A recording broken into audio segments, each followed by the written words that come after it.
আসসালামু আলাইকুম। যাদের 2023, 24 এবং 2025-এ ফ্যামিলি ফাইল জমা আছে এবং ফ্যামিলি ফাইলের কোনো আপডেট নেই, এখন আন্ডার প্রসেসিংয়ে আছে, এই ভিডিওটা তাদের জন্য। দেখেন, এখানে কিছু সমস্যা থাকে এবং বিএফএস গ্লোবাল নতুন কিছু ডকুমেন্ট অ্যাড করতে বলছে বা আপডেট করতে বলছে। এটা নিয়ে আপনারা সবাই অবশ্যই অবগত আছেন। প্রথমত, আপনারা যারা ফ্যামিলির জন্য নুরুস্তা উঠিয়েছেন, এটা কবে উঠিয়েছেন, কতদিন হয়েছে, মেয়াদ শেষ হয়ে গিয়েছে কিনা, নুরুস্তা ব্লক হয়ে গিয়েছে কিনা, এগুলোর ব্যাপারে কি আপনারা অবগত আছেন?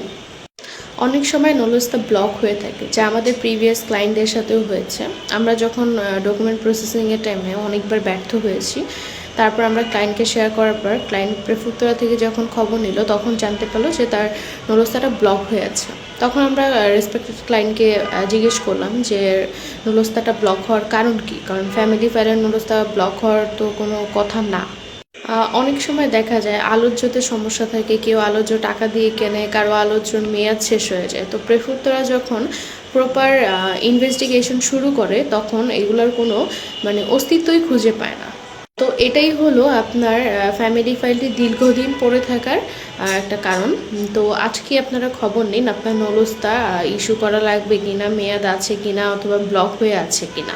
এবং আরেকটি বিষয় হচ্ছে যে বিএফএস গ্লোবাল ইতালি এম্বাসি থেকে নতুন একটা আপডেট দিয়েছে অথবা নিয়ম জারি করেছে বলা যায়, যে আপনার বিয়েতে যারা সাক্ষী ছিল, যাদের সিগনেচার ছিল, তাদের এনআইডি কপি তাদেরকে দেওয়া লাগবে বা ডকুমেন্ট দেওয়া লাগবে এনআইডি কপির। এবং সেই সাথে যদি আপনার কোনো ডকুমেন্ট মিসিং থাকে, সেটা বিএফএস থেকে আপনাকে অবশ্যই নোটিস করবে অথবা মেসেজ করবে। তো আমরা বলবো আপনাদের উচিত বিএফএস গ্লোবালে খবর না নিয়ে আপনার প্রেফেক্টরাতে খোঁজ নিন আপনার ফাইল সম্পর্কে, যেখান থেকে আপনার নুরুস্তাটা ইস্যু হয়েছে।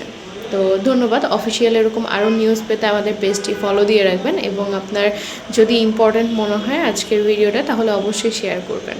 ধন্যবাদ।